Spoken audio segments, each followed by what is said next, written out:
এ কিভাবে সম্ভব? আমি তো এই শিশুটাকে জঙ্গলে ফেলে এসেছিলাম। তাহলে এটা কী করে এলো? আমি কি স্বপ্ন দেখছিলাম? না, আমি তো সত্যিই জঙ্গলে গিয়েছিলাম, নিজের হাতে রেখে এলাম। তাহলে এটা কী করে হলো? সে দৌড়ে রাজা মশাইয়ের ঘরে ঢুকে গেল। মন্ত্রী, তোমাকে এত ঘাবড়ানে কেন লাগছে? মহারাজ, এই শিশু কি করে মহলে এলো? মানে, এটা তো আমাদের রাজকুমার। আজ রানী যমজ সন্তান দিয়েছে, এক রাজকুমার, এক রাজকুমারী। না, এটা অসম্ভব। তাহলে আমি যে শিশুটাকে জঙ্গলে ফেলে এলাম, সে অন্য কেউ, নাকি কোনো অলৌকিক ব্যাপার?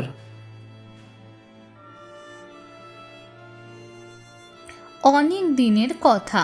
সুমনপুর নামে এক রাজ্যে রোহন নামের এক কৃষক থাকত। তাদের কোনো সন্তান ছিল না। এই কারণেই রোহনের স্ত্রী শিলা খুবই দুঃখে থাকত। রোহন, আমাদের ভাগ্যে কি কখনো সন্তান লেখা নেই? কত বছর ধরে ঈশ্বরের কাছে প্রার্থনা করছি, তবু আমাদের কোল ফাঁকা রয়ে গেল। শিলা, জানি এটা খুব কষ্টের, কিন্তু হয়তো ঈশ্বর আমাদের পরীক্ষা নিচ্ছেন। কেঁদো না শিলা, আমি খেতে যাচ্ছি। জল না দিলে ফসল নষ্ট হয়ে যাবে। রোহন ক্ষেতের দিকে রওনা হলো। সারাদিন কাজ শেষে সন্ধ্যায় ফেরার সময় জঙ্গল থেকে হঠাৎ একটা বাচ্চার কান্নার আওয়াজ এলো। রোহন জঙ্গলে ঢুকে গেল, আর একটা ছোট গাছের নিচে কাপড়ে মোড়ানো এক নবজাতক শিশু পড়েছিল। হে ভগবান, একটা শিশু এখানে! সে চারিদিকে দেখতে থাকলো, কিন্তু কেউ ছিল না। এই শিশু হয়তো আমাদের ভাগ্যেই লেখা ছিল। রোহন শিশুটিকে নিয়ে বাড়ি ফিরল। শিলা রান্না করছিল। রোহনের হাতে শিশু দেখে সে অবাক হয়ে গেল। রোহন, হে বাচ্চা কোথা থেকে আনলে? জঙ্গলে পড়েছিল, অনেক কাঁদছিল, আশেপাশে কেউ ছিল না। অনেকক্ষণ অপেক্ষা করলাম, কেউ এলো না, তাই নিয়ে এলাম। শিলা শিশুটিকে কোলে নিল। আহা, কি সুন্দর! ঈশ্বর আমাদের সন্তান দেননি, কিন্তু হয়তো তিনি এটা আমাদের দিয়ে দিলেন। হ্যাঁ শিলা, এখন থেকেই আমাদের ছেলে। আমরা একে ভালোবেসে বড় করব। এর নাম হবে রামান। রমন, দারুণ নাম। ঠিক আমাদের ছেলের মতন হবে, তাই না? বলো, রমন, আমাদের রমন। শিশুটা হাসলো। তাদের ঘর আনন্দে ভরে উঠল। কিছুদিন পরে গ্রামে হইচই শুরু হলো, কারণ রাজ্যে রাজপুত্র নাকি চুরি হয়ে গেছে, এই কথা চারিদিকে রটল। শুনেছ, মহলে হুলুস্থুলু মেচে গেছে, রাজকুমার হারিয়ে গেছে। নিশ্চয়ই রাজ্যের কোনো শত্রুর কাজ, ভেতরের কেউ সাহায্য করেছে মনে হয়। রোহন তখন একদম স্তব্ধ হয়ে গেল। তার মনে ঝড় উঠে গেল। না, এই বাচ্চা, এ কি তবে রাজকুমার? সে ভীষণই ভয় পেয়ে গেল। সে দৌড়ে বাড়িতে ঢুকলো। দেখো রোহন, রমন কি আপন হয়ে গেছে। মনেই হয় না যে ও পরের সন্তান। শিলা, এই শিশু সাধারণ কেউ না, এটা রাজার ছেলে। কি বলছো তুমি রোহন? হ্যাঁ, আমি শুনেছি হইচই, রাজকুমার চুরি হয়ে গেছে। এখন বুঝতে পারছি এই রমন সেই রাজকুমারী। না, আমি ওকে ছাড়বো না। এখন ও শুধু আমার রমন। আমি তাকে বুকের দুধ খাইয়েছি, ভালোবেসেছি। এখনো আমার ছেলে। শিলা, বোঝার চেষ্টা করো। রাজা জানতে পারলে আমাদের শাস্তি হবে। চিরদিন এটা আমরা লুকিয়ে রাখতে পারবো না। যদি ওকে নিতে চাও, আমি আমি কিন্তু মরে যাব, আমি বলে দিলাম তোমাকে। রোহন চুপ করে গেল। শিলা যাই বলুক, আমাকে শিশুটাকে ফিরিয়ে দিতেই হবে, না হলে আমরা বিপদে পড়ে যাব। শিলা ঘুমালে আমি রমনকে মহলে রেখে আসব। আস্তে আস্তে রাত গভীর হলো, সবাই ঘুমিয়ে পড়ল। তখন রোহন রমনকে কোলে নিয়ে মহলের দিকে হাঁটতে শুরু করলো। ঠিক মহলের কাছে পৌঁছতেই কেউ দৌড়ে এসে তাকে থামিয়ে দিল। রোহন, তাড়াতাড়ি চলো, শিলা অজ্ঞান হয়ে গেছে। কি? শিলা কেমন আছে সে? অবস্থা একেবারে খারাপ, হাকিম ডাকো। রোহন আতঙ্কে শিশুটিকে বুকে জড়িয়ে ধরে বাড়িতে ছুটল আর দেখলো শিলা বিছানায় একেবারে অচৈতন্য, তার মুখ সাদা হয়ে গেছে। হাকিম হাত ধরে বলল, রোহন, তোমার স্ত্রীর হৃদয় দুর্বল হয়ে আছে, বড় কোনো দুশ্চিন্তা তাকে কাবু করে ফেলেছে। তাকে আর কোনো ধাক্কা দিও না, সে সহ্য করতে পারবে না। রোহন শিলার পাশে বসল। তারপরে শিলা চোখ খুলল, সে ভীষণই দুর্বল ছিল। রোহন, রমন কোথায়? এই তো আমার কাছে। রমন কাঁদতে কাঁদতে তার মায়ের বুকে এলো। শিলা তাকে আঁকড়ে ধরল, যেন আর কাকে আলাদা করতে দেবে না। ওকে আমি ছাড়বো না, ওকে ছাড়া এক মুহূর্ত বাঁচবো না। যদি ওকে নিতে চাও তাহলে আমি আর বাঁচবো না, আমি মরে যাব। এরপর রোহন সিদ্ধান্ত নিল, না, আমি আর রমনকে ফিরিয়ে দেব না। এখন থেকে ইনি আমাদের সন্তান হবেন। কিন্তু রাজা? আমাদের এই গ্রাম ছাড়তে হবে শিলা, চিরদিনের মতো। এমন এক জায়গায় যাব যেখান থেকে আমাদের কেউ চিনবে না, যেখানে রমন শুধু আমাদের ছেলে হয়ে বড় হয়ে উঠবে। রোহন আর শিলা রাতারাতি সব কিছু ফেলে গ্রাম ছেড়ে চলে গেল। অনেক বছর পর একটা ছোট্ট গ্রামে রোহন কাঠ কাটছিল। ঠিক তখনই একটা ছেলে দৌড়ে এসে তাকে জড়িয়ে ধরল। বাবা দেখো, আমি নিজের হাতে নৌকা বানিয়েছি। রোহন হেসে হেসে তার মাথায় হাত বুলিয়ে দিল। রমন, অনেক দেরি হয়ে গেছে, এবার ভিতরে এসো। রমন দৌড়ে গিয়ে শিলার কোলে বসে পড়ল। এভাবেই দিন কেটে যেতে লাগলো। 15 বছর পরে রাজা আর রানী বছরের পর বছর ধরে তাদের হারিয়ে যাওয়া সন্তানকে খুঁজলেন, কিন্তু কোনো সন্ধান পেলেন না। ঠিক তখনই একদিন এক সাধু বাবা এলেন। মহাত্মা, আমরা আপনাদের ছেলে খোঁজার চেষ্টা করেছি, কিন্তু এখানে কোনো খোঁজ নেই। দয়া করে কোনো উপায় বলুন। রাজা, আমাদের যমজ সন্তান হয়েছিল, কিন্তু একজন হারিয়ে গেছে।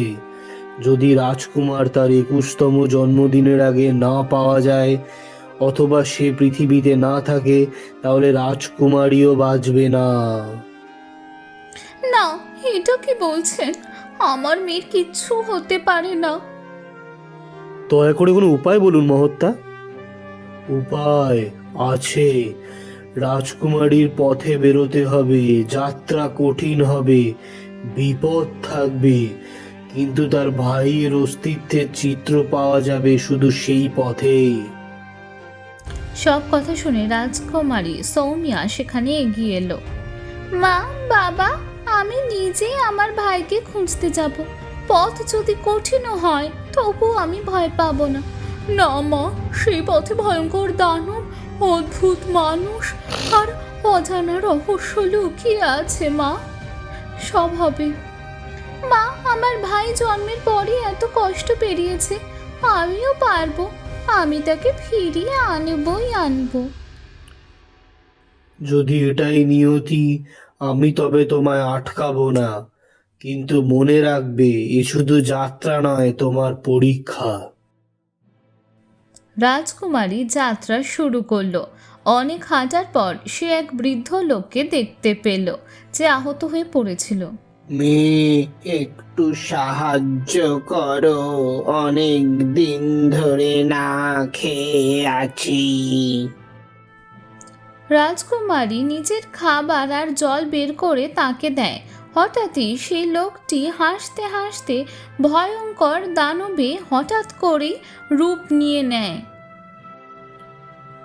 তুমি খুবই সরল, এই দুনিয়ায় কেউ কারোর উপকার করে না।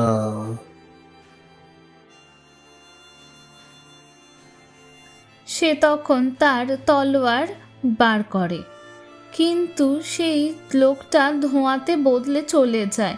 তারপরে রাজকুমারী একটা গ্রামে পৌঁছে যায়।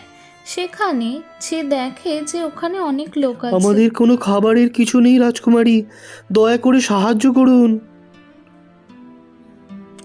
রাজকুমারী তার কাছে পুঁটলিতে কিছু আনাজ ছিল, সে সেগুলো রেখে দিয়েছিল, কিন্তু সে কিছু না ভেবেই সে সবটা গ্রামবাসীদের দিয়ে দেয়। মেয়ে, ত্যাগ সবচেয়ে বড় ধর্ম। তোমার সব মন পরিষ্কার। তুমি যা চাইবে তা একদিন পূরণ হবেই।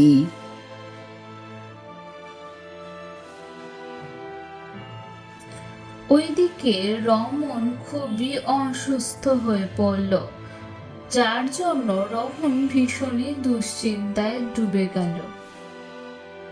রোহন, আমাদের রমণীর কি হলো? কিছুই তো বলছে না। জানি না শিলা, সকালে তো সব ঠিকই ছিল, হঠাৎ করে যে কি হয়ে গেল। তখন গ্রামের বুড়ো হাকিম ঢুকলেন। তিনি রমনকে দেখে বললেন যে কি হলো। এটা সাধারণ অসুখ নয়, এর চিকিৎসা আছে শুধু লাল পাহাড়ে জন্মানো নীল বীজে, কিন্তু সেখানে যাওয়া খুব বিপজ্জনক। আমার ছেলের প্রাণ যদি এতে বাঁচে তবে আমি সেখানে যেতে রাজি আছি। রোহন, যেও না।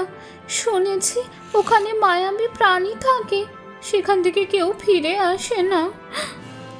যদি না যাই রমন বাঁচবে না, আমাকে যেতেই হবে। তারপর রোহন যাত্রা শুরু করলো। ঘন অন্ধকার ভর্তি এক গভীর খাদে পৌঁছে গেল। সে প্রথম পা রাখা মাত্রই রহস্যময় কিছু আওয়াজ শোনা গেল। অদ্ভুত একটা আওয়াজ ওখান থেকে ভেসে এলো। এখানে যে আসে সে ভয় জয় করে, নয়তো অন্ধকারে বিলীন হয়ে যা। চারিদিকে ভয়ঙ্কর আলো ঝলসে উঠল। রোহন দেখল তার সবচেয়ে বড় ভয়।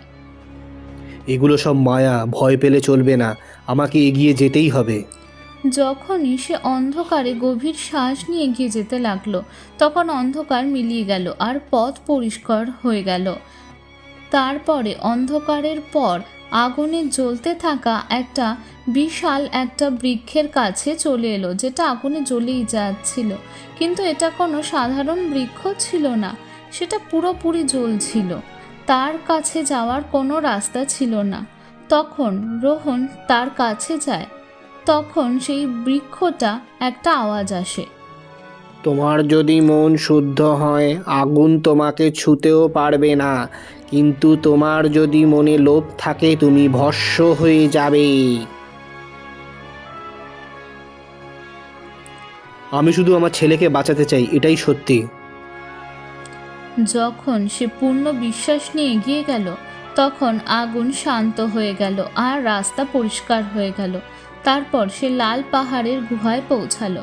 গুহায় একটা রক্ষক বসেছিল, কিন্তু সেখানে আবার একটা আওয়াজ হলো। ধর্মযাত্রী, এখানে কেন? আমি নীল বীজ চাই, আমার ছেলের প্রাণ বাঁচানোর জন্য সেটা চাই। এই বীজ বিনা ত্যাগে পাওয়া যায় না, তোমার সবচেয়ে মূল্যবান জিনিস দাও।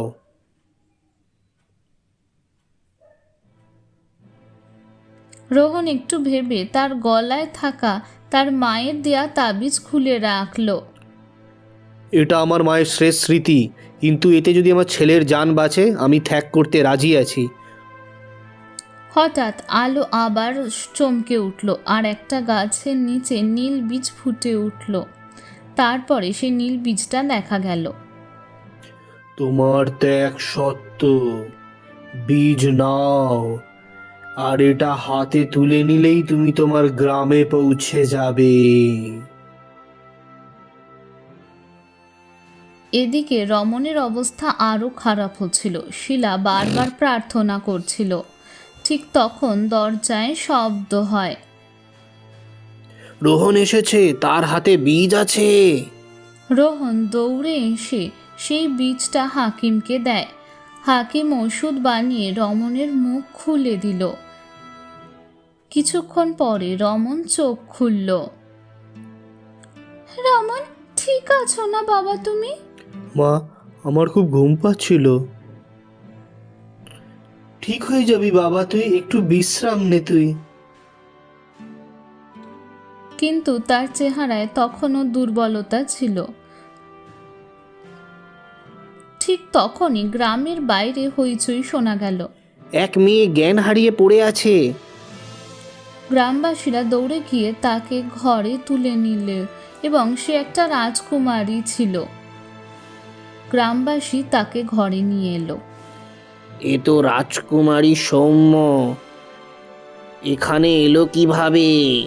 রোহন, শিলা, রমন অবাক হয়ে একে অন্যের দিকে তাকালো। রমন উঠে রাজকুমারীর দিকে তাকালো, কিন্তু শিলা তখন খুবই চিন্তায় পড়ে গেল। তারপর রাজকুমারী সৌমিয়া ধীরে ধীরে কাজে ফিরে এলো। কিন্তু সৌমিয়া যখনই তার চোখ খুলল, সে তখন রাজকুমারকে দেখল। তুমি কে? সৌমিয়া আস্তে আস্তে দাঁড়িয়ে গেল এবং রমনের মুখ স্পর্শ করলো, আর চোখে জল চলে এলো। তারপরে হঠাৎ করে সে ভাবতে শুরু করলো, ভাই। রমন পিছিয়ে এলো, কিন্তু সে তাকে জড়িয়ে ধরল। তুমি আমার ভাই, তোমার ডান হাতেও রাজ চিহ্ন আছে আমার মতোই। তুমি আমার বোন? এটা কি সত্যি? হ্যাঁ বাবা, তুমি রাজকমলের রাজকুমার। সে কখনো সৌমিয়াকে দেখে এবং কখনো রোহন শিলাকে। কিছুক্ষণ পর রোহন গভীর নিঃশ্বাস ফেলে বলে, হয়তো ভাগ্য এটাই চেয়েছিল শিলা, আমাদের মহলে ফিরে যাওয়া উচিত। শিলা রমনের দিকে তাকায়। রহমন এখন একটু সামলে উঠেছে, তার উদ্বিগ্ন চোখে রাজকুমারীর দিকে তাকিয়ে আছে। আপনি ঠিকই বলেছেন রোহন, এই শুধু আমাদের নয়, পুরো রাজ্যের ভবিষ্যৎ। আর এখন রাজকুমারীও এখানে। আমাদের ওদের আসল বাড়ি, তাদের প্রাসাদে ফিরিয়ে দিতেই হবে। পরের দিন চারজন একসাথে মহলের দিকে রওনা হয়। রাজকুমার রমন, রাজকুমারী সৌমিয়া, রোহন আর শিলা দরবারে দাঁড়ায়। মহলের সব মন্ত্রী, সৈনিক ও দরবারের লোকেরা চুপচাপ দৃশ্যটা দেখছে। সৌম্যা, এটা কি সত্যি? এটা কি আমার হারিয়ে যাওয়া রাজপুত্র? হ্যাঁ বাবা, আমি আমার ভাইকে খুঁজে পেয়েছি। ইনি, তার ডান হাতেও আমার মতোই ওই চিহ্ন আছে। রাজা সিংহাসন থেকে উঠে দাঁড়ান, তার চোখে রাগ ও দুঃখ দুটোই ফুটে ওঠে। তিনি রোহনের দিকে রাগ ভরা দৃষ্টিতে তাকান। তাহলে এটাই সত্য, তুমি আমার ছেলেকে আমাদের কাছ থেকে ছিনিয়ে নিয়েছিলে। তোমাকে শাস্তি পেতেই হবে। আমি তোমায় কঠোর দণ্ড দেব। না মহারাজ, আমি আপনার সন্তানকে চুরি করিনি। মিথ্যে কথা বলো না। আমার সন্তানকে আমার কাছ থেকে দূরে রাখার কারণ কি ছিল? মহারাজ, বহু বছর আগে একটি আমি মাঠ দিয়ে ফিরছিলাম, হঠাৎ এক শিশুর কান্না শুনলাম। কাছে যেতেই দেখি এক শিশু ছোট্ট কাপড়ে মোড়ানো, ঠান্ডায় কাঁপছে। যদি তাকে জঙ্গলে পেয়ে থাকো, তবে মহল পর্যন্ত আনলে না কেন? মহারাজ, যখনই জানলাম এই শিশু আপনার পুত্র, তখনই তাকে আপনার কাছে ফিরিয়ে দেওয়ার সিদ্ধান্ত নিলাম। কিন্তু ঠিক সেই সময় আমার স্ত্রী শিলা খুব অসুস্থ হয়ে পড়ে। সে রমনকে এক মুহূর্তের জন্য ছাড়তে পারেনি। তার অবস্থা এতটাই খারাপ ছিল যে তাকে রেখে আমার কোথাও যাওয়া সম্ভব ছিল না মহারাজ। মহারাজ, আমি স্বীকার করছি আমি স্বার্থপরতা করেছি, কিন্তু সেই স্বার্থ ছিল মায়ের ভালোবাসার। আমি কখনো কোনো খারাপ উদ্দেশ্যে তাকে বড় করিনি। তোমরা আমার সন্তানকে রাজ্য ছাড়িয়েছিলে, এটা বিশ্বাসঘাতকতা। তোমাদের শাস্তি পেতেই হবে। আমি তোমাদের 2 বছরের কারাদণ্ড দিচ্ছি।